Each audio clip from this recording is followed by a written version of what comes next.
25 जून 2025 गुजरात के बनासकांठा जिला में डांडिया गांव में रह रहे सेंधा भाई पटेल के लिए यह पल बहुत ही दुखदायी था, क्योंकि वह अपने हाथों से अपनी 18 साल की बेटी चंद्रिका की चिता को आग देकर आए थे। ऐसे मातम के माहौल में शामिल होने आए पड़ोसी, नाते, रिश्तेदारों और गांव वालों ने जब चंद्रिका की मौत की वजह जानना चाहा, तो सेंधा भाई ने बताया कि उनकी बेटी हार्ट अटैक से खत्म हो गई है, क्योंकि देश में कम उम्र के लोगों के हार्ट अटैक से डेथ के इंसिडेंट इतने कॉमन हो चुके हैं कि इस बात पर यकीन करने में किसी को मुश्किल भी नहीं हुई। एक माँ बाप के लिए सबसे बड़ा अभिशाप होता है कि उनके जीते जी उनकी औलाद उनकी आंखों के सामने से गुजर जाए, और इस केस में तो चंद्रिका की उम्र वैसे भी बहुत कम थी। जिंदगी में मिले इस घाव दर्द को बढ़ा रहा था ये ख्याल कि 11 दिन पहले ही चंद्रिका ने अपने करियर की नींव रखी थी। पढ़ाई लिखाई में होनहार चंद्रिका का 14 जून 2025 को नीट एग्जाम का रिजल्ट आया था, जिसमें उसने 478 स्कोर किया था, जो उसके लास्ट ईयर के 380 के स्कोर से कहीं बेहतर था। चंद्रिका अपने इस रिजल्ट से काफी खुश थी, क्योंकि उसे विश्वास था कि इस स्कोर से उसे कॉलेज में एडमिशन मिल जाएगा, जिससे वह डॉक्टर बनने के अपने सपने को पूरा कर पाएगी। लेकिन जिंदगी के इम्तिहान में मौत कब उसके सपने के साथ उसकी जिंदगी को कुचल कर चली जाएगी, इसका अंदाजा किसी को नहीं था। पर देखने में ये एक नेचुरल ट्रेजेडी लग रही थी, जहां एक मौत हुई, सपने चकनाचूर हुए और माता पिता से उनकी औलाद छीन गई है। और चंद्रिका की मौत के 42 दिन बाद, यानी 6 अगस्त 2025 को एक सरकारी दफ्तर में दाखिल किए गए एक कागज ने पलट कर रख दी। उस कागज ने दिखाया कैसे सनक, अंधा जुनून और हक जताने की सोच के जहरीले कीड़े जब किसी के दिमाग में घर बना लेते हैं, तो वह अपनों को ही दुश्मन समझ बैठते हैं, और वो उनकी खुशियों के साथ उनकी सांस तक छीन लेते हैं। हेलो दोस्तों, स्वागत है आप सभी का आज की इस सच्ची कहानी में। 21 फरवरी 2025 पालनपुर गुजरात। पालनपुर के बस स्टैंड पर खड़ी चंद्रिका हॉस्टल वापस लौटने के लिए बस के आने का वेट कर रही थी। चंद्रिका पालनपुर में नीट एग्जाम की तैयारी करने के लिए आई थी और वहां एक हॉस्टल में रह रही थी। उस दिन बहुत देर तक बस का इंतजार करते करते जब कोई बस नहीं आई, तो ढलती शाम और होते अंधेरे के बीच चंद्रिका के पास लिफ्ट मांगने के सिवाय और कोई चारा नहीं बचा था। चंद्रिका लिफ्ट मांग ही रही थी कि तभी वहां बाइक से गुजर रहे 23 साल के हरीश चौधरी ने चंद्रिका को लिफ्ट मांगते देख अपनी गाड़ी रोक दी। चंद्रिका ने हरीश को अपनी सिचुएशन बताई, इस पर हरीश ने उसे सेफली हॉस्टल पहुंचाने का श्योरेंस देते हुए लिफ्ट दे दी। अपनी गस्ट फीलिंग से चंद्रिका को हरीश एक डिसेंट लड़का लग रहा था, और हॉस्टल से बस स्टॉप की लंबी दूरी के बीच हुई दोनों की बातचीत ने चंद्रिका के दिल में हरीश के लिए एक अच्छी इमेज बना दी थी। और न सिर्फ चंद्रिका को बल्कि हरीश को भी यह एक पुराने कनेक्शन जैसा लगने लगा। नतीजा, हॉस्टल आते आते दोनों ने एक दूसरे से अपने मोबाइल नंबर एक्सचेंज कर लिए। बस स्टॉप पर यूं दोनों का मिलना कोई काउंसिडेंस नहीं, बल्कि नियति में लिखी उनकी कहानी का एक हिस्सा था, क्योंकि इसके बाद से ही दोनों एक दूसरे से कभी मैसेज तो कभी कॉल पर ढेर सारी बातें करने लगे, और यही बातें फिर मुलाकात और मुलाकात से प्यार में तब्दील हो गई। 18 साल की चंद्रिका और 23 साल के हरीश दोनों के बीच शुरू हुई इस रिलेशनशिप में हरीश ने अपने पास्ट को चंद्रिका से छुपाया नहीं, और उसने शुरुआत में चंद्रिका को बता दिया कि वह शादीशुदा है और उसका एक बच्चा भी है। लेकिन रिलेशन बिगड़ने के चलते अब वह अपनी पत्नी के साथ नहीं रहता है, और नहीं उसकी अपनी पत्नी से कोई संबंध बाकी है। हरीश की इसी सच्चाई से चंद्रिका न सिर्फ उससे और प्यार करने लगी, बल्कि उस पर विश्वास भी करने लग गई थी। गुजरते वक्त के साथ दोनों इस गहराते प्यार के बीच जिंदगी भर साथ निभाने का वादा भी कर बैठे। दोनों साथ में घूमने फिरने भी लगे, कभी वो माउंट आबू गए तो कभी महसाना घूमने चले गए। लाइफ के इस पेज से चंद्रिका बहुत खुश थी। वो दिन भर नीट एग्जाम की तैयारी करती और शाम को फ्री टाइम में हरीश के साथ वक्त बिताती, और जहां सब कुछ सही चल रहा था, वहां 3 महीने बाद खेले गए एक दांव ने चंद्रिका की जिंदगी की किताब के पन्नों को उसकी जिंदगी के आखिरी पलों में तब्दील कर दिया। 3 महीने बाद 5 जून 2025 परेशान हालत में चंद्रिका का परिवार गुजरात के पुलिस स्टेशन जाता है और रोते हुए बताता है कि उनकी बेटी चंद्रिका मिल नहीं रही है।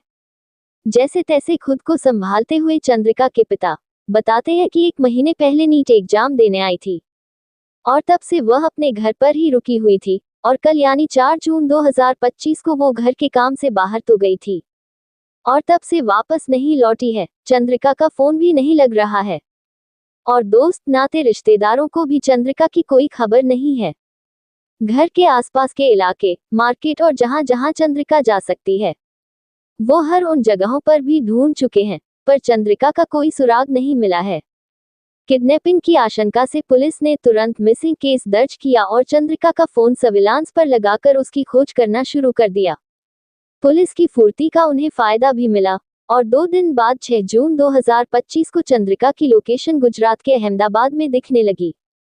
लेकिन जब तक पुलिस की टीम वहां तक पहुंचती, तब तक चंद्रिका का फोन अलग अलग लोकेशन पर मूवमेंट करते हुए दिखने लगा और कुछ घंटे बाद उसकी लोकेशन राजस्थान के उदयपुर में दिखने लगी। यह मूवमेंट उदयपुर पर ही नहीं रुकी, बल्कि उदयपुर से उज्जैन, उज्जैन से ग्वालियर, ग्वालियर से जयपुर और फिर 10 जून को राजस्थान के बालासर में दिखने लगे।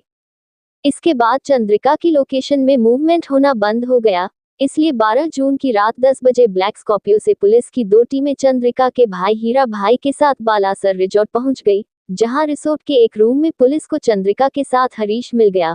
अपनी बहन को एक लड़के के साथ देख हीरा गुस्से में भड़क उठा। हालांकि कानूनन दोनों बालिग थे, लेकिन साथ आए पुलिस ने दोनों के फोन को सीज करते हुए चंद्रिका और हरीश को अलग अलग कार में बिठा दिया, जहां से चंद्रिका को उसके घर भेज दिया गया और हरीश को थरेट पुलिस स्टेशन ले जाया गया।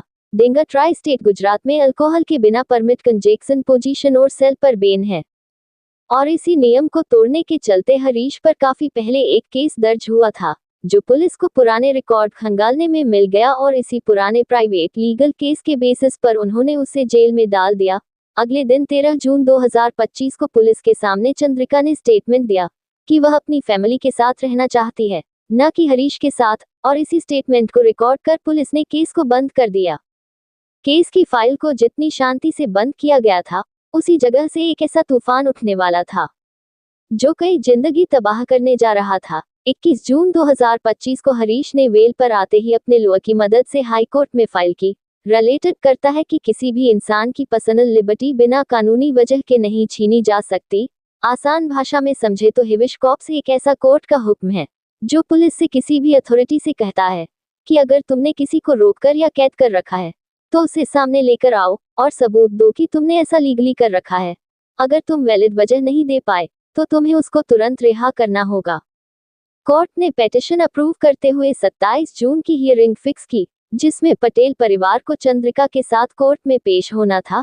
लेकिन चंद्रिका से मिलने के अरमान लिए हरीश की दुनिया एक पल में तब बिखर गई, जब पटेल परिवार के वकील ने चंद्रिका की जगह उसकी डेथ सर्टिफिकेट पेश कर दिया, जिसमें cause of death heart attack लिखा हुआ था। ये सुनते ही हरीश अंदर से शून्य सा हो गया और कोर्ट ने डेथ सर्टिफिकेट की लीगेबिलिटी को चेक करते हुए इस केस को डिस्पोज कर दिया। हरीश को अभी भी विश्वास नहीं हो रहा था कि चंद्रिका इस दुनिया में नहीं रही, इसलिए सच्चाई जानने के लिए चंद्रिका के घर के आसपास उसके बारे में पता लगाने लग गया, जहां सबने उसे यही बताया कि 25 जून को उसकी मौत हार्ट अटैक से हुई थी। लेकिन कहीं ना कहीं उसका दिल यह मानने को तैयार नहीं था, इसलिए उसने पुलिस स्टेशन जाकर पटेल परिवार के खिलाफ कंप्लेंट दर्ज करवाए और ये आरोप लगाया कि चंद्रिका का उन्होंने मर्डर कर दिया है। एक महीने बाद 31 जुलाई को एसपी अक्षय राज मकवाना ने इन्वेस्टिगेशन के ऑर्डर दिए और अगले दिन एसपी सुमन ने इस केस की कमान अपने हाथों में ले ली। इन्वेस्टिगेशन काफी मुश्किल थी, क्योंकि न कोई सीसीटीवी था और न ही फोन लोकेशन से कोई क्लू, इसलिए पुलिस ने चंद्रिका के परिवार को बुलाकर पूछताछ शुरू की, जिसमें चंद्रिका के चाचा शिवराम और कजिन नारंग से भी पूछताछ की गई। पूछताछ के दौरान परिवार के बयानों में पुलिस को कुछ गड़बड़ नजर आई। तब पुलिस ने हरीश को दिया एक ऐसा सबूत उनके सामने रखा, जिसे देखते ही शिवराम और नारंग का सब्र टूट गया और उन्होंने चंद्रिका की जिंदगी में परिवार की सनक और कानून की मिली भगत से छुपे उस दर्दनाक राज को बयां करना शुरू किया। 4 मई 2025 नीट एग्जाम देने के लिए घर आई चंद्रिका नीट का एग्जाम देकर अब वापस अपने हॉस्टल जाने की तैयारी में लग गई थी। हालांकि उसके घर वालों ने चंद्रिका के लिए अलग ही प्लान बना रखे थे। एक दिन बाद यानी 5 मई को पटेल परिवार चंद्रिका को उसके कजिन की शादी में लेकर गए, लेकिन उनका असली पर्पज शादी को अटेंड करना नहीं, बल्कि चंद्रिका को उसके कजिन की वाइफ के भाई को दिखाना था, ताकि वो उससे चंद्रिका की शादी की बात चला सके। चंद्रिका को जब इसकी भनक लगी तो उसका मन बैठ गया, क्योंकि उसने तो डॉक्टर बन हरीश के साथ शादी करने के सपने सजा रखे थे। शायद इन बीते समय में वह भूल गई थी कि उसका परिवार किस विचारधारा का था। पूर्व सरपंच रहे सेंधा भाई पटेल और ओल्ड आइडियोलॉजी से इन्फ्लुएंस थे। उन्होंने भले ही चंद्रिका को पढ़ाई लिखाई के लिए बाहर भेज दिया था, पर वो चाहते थे कि बेटी उनके मन मुताबिक लड़के से ही शादी करें। शादी की बात चलने के बाद से चंद्रिका के बदले हाव भावों और रिएक्शन से उसके परिवार को किसी लड़के से अफेयर चलने का शक होने लगा। वैसे तो बेटी अपने पिता के सबसे ज्यादा करीब होती है, पर इन रूढ़िवादी सोच से घिरे सेंधा भाई को चंद्रिका का किसी लड़के से प्यार करना धोखे जैसा महसूस हो रहा था। उन्हें लगने लगा कि जिस भरोसे से उन्होंने अपनी बेटी को बाहर पढ़ने भेजा था, वही भरोसा उसने तोड़ दिया था। अपनी बेटी से ज्यादा समाज की फिक्र करने वाले सेंधा भाई को समाज के तानों का डर सताने लगा और इसी वजह से वह चंद्रिका पर बंदिशें लगाने लगे। कभी वह कुछ दिन के लिए उसका फोन अपने पास रख लेते, तो कभी घर से निकलने में रोक लगा देते। इतना ही नहीं, वो चंद्रिका पर जोर डालने लगे कि वो उनकी मर्जी के लड़के से ही शादी करेगी। आखिरकार चंद्रिका ने परिवार की बेमतलब की बंदिशों से परेशान होकर अपनी मर्जी और अपनी पसंद के लड़के से शादी करने की बात घर वालों के सामने रख दी। अब ऐसे में समाज की दुहाई लेकर वह रिश्तेदार आ गए, जो आग में घी डालने का काम करते हैं। चंद्रिका के चाचा शिवराम ने तो ताने मारे कि उन्होंने सबको पहले ही चेतावनी दी थी कि आज की लड़कियां कॉलेज जाकर बॉयफ्रेंड बनाती है और फिर उनके साथ वह घर से भागकर शादी कर लेती हैं। इन सब तानों का असर सेंधा भाई पर इस कदर हुआ कि उन्होंने चंद्रिका की पढ़ाई पर पूरी तरह से रोक लगा दी और उस पर शादी करने का दबाव डालने लगे। न उसे कोचिंग और न ही उसे वापस कॉलेज जाने दिया गया। जबकि एग्जाम के बाद चंद्रिका को हॉस्टल वापस लौटना था, चंद्रिका को उसके सपने आंखों के सामने बिखरते हुए दिख रहे थे। परेशान हालत में ये सारी बातें चंद्रिका ने हरीश को इंस्टाग्राम पर मैसेज करके बताए और कहा कि वह सिर्फ उसके साथ ही जिंदगी बिताना चाहती है। 15-20 दिन बाद हरीश और चंद्रिका ने फाइनली साथ में भागने का प्लान बनाया। 4 जून 2025 को चंद्रिका सबकी नजरों से बचते हुए चुपके से हरीश के साथ अहमदाबाद निकल गई, जहां दोनों ने अहमदाबाद मिर्जापुर कोर्ट में लिविंग एग्रीमेंट फाइल कर दिया। पेपर वर्क पूरा होने के बाद दोनों उदयपुर, उज्जैन, ग्वालियर, जयपुर घूमते हुए राजस्थान के बालेश्वर के रिसोर्ट में रुक गए, जहां उन्होंने उसी शहर में सेटल होकर परिवार के साथ बातें सुलझाने की कोशिश करने का फैसला लिया। उधर चंद्रिका की फैमिली ने मिसिंग कंप्लेंट दर्ज करवा रखी थी, लेकिन असल में तो चंद्रिका अपनी मर्जी से हरीश के साथ गई हुई थी। बट लोकेशन का पता चलते ही जब पुलिस चंद्रिका के भाई हीरा भाई के साथ उस रिजॉर्ट पहुंची, तो उन्होंने बिना वारंट के उन दोनों के फोन को जब्त कर लिया और उन्हें अलग करते हुए सेंधा भाई के इन्फ्लुएंस में जबरदस्ती चंद्रिका को उसके घर वापस भेज दिया। गाड़ी में चंद्रिका बार बार कह रही थी कि मुझे अपने परिवार के साथ नहीं जाना, मुझे हरीश के साथ ही रहना है, पर बालिग होते हुए भी उसकी एक नहीं सुनी गई। पुलिस ने उसे उसी घर में छोड़ दिया जहां से वह अपनी मर्जी से निकली थी। सेंधा भाई के प्रेशर में पुलिस ने हरीश के खिलाफ पुराने रिकॉर्ड खोजने शुरू किए, पर जब उन्हें कुछ बड़ा हाथ नहीं लगा तो उन्होंने उसके पुराने प्रोहिबिशन एक्ट केस को उठाकर उसे जेल भेज दिया। सिर्फ पुलिस को ये केस क्लोज करना था, इसलिए 13 जून 2025 को पुलिस चंद्रिका को स्टेटमेंट रिकॉर्ड करने के लिए स्टेशन बुलाती है। लेकिन चंद्रिका एक ही बात बार बार कहती है, उसे हरीश के साथ ही रहना है। पर पुलिस चंद्रिका की मदद करने की बजाय सेंधा भाई पटेल के साथ मिलकर चंद्रिका पर ही दबाव बनाने लगती है और कहती है कि अगर उसने अपना स्टेटमेंट नहीं बदला तो उसकी जिद का खामियाजा हरीश को भुगतना पड़ेगा, क्योंकि वह उस पर फर्जी केस डालकर उसे हमेशा के लिए जेल में सड़ा देंगे। आखिरकार यह पैंतरा काम कर जाता है और दिन भर मिली धमकियों से टूटकर चंद्रिका हरीश की फिक्र और उसे बचाने के लिए मन मारकर यह स्टेटमेंट देती है कि वह अपनी फैमिली के साथ रहना चाहती है। अगले दिन 14 जून 2025 को चंद्रिका का नीट का रिजल्ट आया, जिसमें उसने अच्छा स्कोर किया था और उसे यकीन था कि उसको कोई ना कोई कॉलेज मिल ही जाएगा। पर जिस सफलता पर एक पिता को गर्व होना चाहिए था, वहां पर तो वह इसे अपनी बेटी की आजादी का रास्ता मान रहा था और उसे डर था कि इस पर चलकर उसकी इज्जत को मिट्टी में मिला देगी। 7 दिन बाद यानी 21 जून को जेल से बेल पर बाहर आते ही हरीश ने पुलिस से अपना फोन लिया, लेकिन फोन ऑन करते ही वह शॉक रह गया, क्योंकि उसका फोन पूरी तरह से रिसेट हो चुका था। पहले तो पुलिस ने बिना कोर्ट ऑर्डर, बिना वारंट उसका फोन फोर्सफुली एविडेंस के नाम पर ले लिया था, और अगर इसे एविडेंस माना भी जाता तो भी उसे टैंपर पर करना कानून के खिलाफ है। कॉन्स्टिट्यूशन का आर्टिकल 21 राइट टू प्राइवेसी देता है, जिससे फोन को एक प्राइवेट स्पेस माना जाता है और उसमें मौजूद डेटा को हटाना या फोन को रिसेट करना गलत और इलीगल है। लेकिन यहाँ पुलिस तो कानून से नहीं, सेंधा भाई पटेल के बनाए नियम से चल रही थी। जेल से बाहर आते ही हरीश को चंद्रिका की फिक्र सताने लगी और हरीश ने तुरंत इंस्टा लॉगिन किया ताकि चंद्रिका से वह कांटेक्ट कर सके। ऐसे उसने देखा कि 17 जून 2025 को चंद्रिका ने उसे कई मैसेज लिखे थे।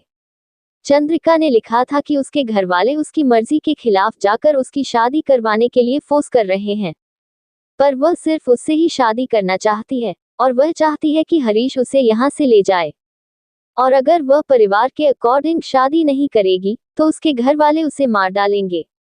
यही वो पल था जहां से चंद्रिका की जिंदगी के आखिरी पन्ने लिखने शुरू हो गए थे, क्योंकि जब पुलिस ने ये मैसेज चंद्रिका के चाचा शिवराम और कजिन नारंग को दिखाए तो उन्होंने 24 जून की रात के सन्नाटे में छुपे इस डरावने राज का पर्दाफाश करना शुरू किया।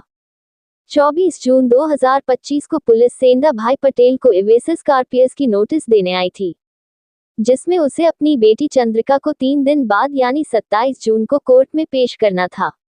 इस बात से वाकिफ होते ही सेंधा भाई को डर लगने लगा कि कहीं उसकी बेटी कोर्ट में उसके खिलाफ गई तो वो उस लाइन को क्रॉस कर देगी जो ना हमसे बर्दाश्त होगी। अपनी ईगो, झूठी इज्जत और शान को बिगड़ते हुए देख उसने शिवराम के साथ मिलकर यह फैसला किया कि आज वह चंद्रिका को आखिरी बार समझाएंगे और अगर वह नहीं मानी तो उसे जान से मार डालेंगे। शिवराम ने इस प्लान में अपने बेटे नारंग को भी शामिल किया। इसी रात तीनों ने मिलकर चंद्रिका को हर तरीके से समझाने की कोशिश की, लेकिन जब उसने उनके आगे झुकने से मना कर दिया तो ऐसे प्लान उन लोगों ने स्टेटस को छुपाकर दूध में मिलाकर उसे पिला दिया। दवाई के असर के चलते चंद्रिका अपने कमरे में जाकर सो गई।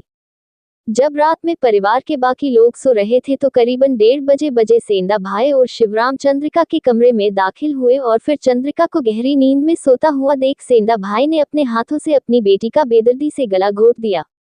चंद्रिका की जान लेने के बाद उसने नारंग और शिवराम के साथ मिलकर बॉडी को घसीट स्टोर रूम में लेकर आया और गले में दुपट्टा बांधकर उसे पंखे से लटका दिया। अपनी साजिश को छुपाने के लिए तीनों अपने अपने कमरों में सो जाने का नाटक करने लगे। सुबह के 4 बजे और तीनों ने स्टोर रूम में जाकर शोर मचाया और बाकी परिवार के सामने ये ड्रामा रच दिया कि चंद्रिका उन्हें वहां पर मरी हुई मिली है। फिर इज्जत का हवाला देते हुए सबने फैसला किया कि असली बात कभी सामने आनी नहीं चाहिए, इसलिए सभी ने एक सुर में यही कहा कि चंद्रिका की मौत हार्ट अटैक हुई है ताकि उसका पोस्टमार्टम ना हो और उनका राज छुपा रहे। इसी वजह से पालनपुर में पड़ रहे हैं ना तो उसके छोटे भाई को खबर दी गई और ना ही किसी रिश्तेदार को। बस सुबह 6 बजते ही जल्दी जल्दी में उसका अंतिम संस्कार कर दिया गया। क्राइम को कवर अप करने के लिए सेंधा भाई ने कनेक्शन का यूज करते हुए डेथ सर्टिफिकेट बनवा लिया, जिसमें cause of death heart attack लिखवा दिया गया। पुलिस को दिए इन कन्फेशन के बाद पुलिस ने शिवराम और नारंग को तो अरेस्ट कर लिया और तब तक पकड़े जाने के डर सेंधा भाई फरार हो गया। चंद्रिका की मौत के पीछे सिर्फ उसकी फैमिली नहीं बल्कि पुलिस भी उतनी जिम्मेदार थी। चंद्रिका जिस पुलिस से इंसाफ की उम्मीद लगाए अपनी बात कहती रही, उसी पुलिस ने उसे मौत के कुएं में धकेल दिया। उसके पास एक लिविंग एग्रीमेंट था जो क्लियरली दिखाता था कि दोनों अपनी मर्जी से साथ रह रहे हैं, फिर भी पुलिस ने उस डॉक्यूमेंट को सिर्फ कागज का टुकड़ा समझा, उसके अधिकार को कुचल दिया और पुलिस का फर्ज था चंद्रिका को प्रोटेक्ट करना, लेकिन उन्होंने उसे उसी परिवार के हवाले कर दिया और अंजाम एक लड़की, उसके सपने, उसकी पूरी जिंदगी सिर्फ इसलिए मिट्टी में मिला दी गई क्योंकि कानून परिवार के प्रेशर और पेट्रिया के बोझ तले झुक गया। अक्सर माँ बाप सोचते हैं कि बच्चों को बंदिशे में रखकर उन्हें अपने मन मुताबिक ढाल देना ही सही परवरिश है ताकि समाज में उनका नाम रोशन हो, लेकिन असली इज्जत बच्चों की खुशी और उनके जीने के अधिकार को दबाकर नहीं मिलती। बेटियों पर अक्सर इसका सबसे बड़ा बोझ डाल दिया जाता है कि उनकी जिंदगी के फैसले भी समाज और परिवार तय करें और इसी सोच से ऑनर किलिंग जैसा पाप जन्म लेता है। दोस्तों, इस कहानी को सुनाने का मतलब किसी के दिल को ठेस पहुंचाना नहीं है बल्कि समाज और सबको एक सीख देना है जिससे कि वो अपने बच्चों और उनके भविष्य को समझे और इस तरह के अपराध से बचें, सुरक्षित रहें और सबको सुरक्षित रखें। दोस्तों, तो फिर मिलते हैं एक और नई कहानी में। ये जानकारी आप सभी को अच्छी लगी है तो प्लीज हमारे चैनल को लाइक, शेयर, सब्सक्राइब जरूर करें। धन्यवाद।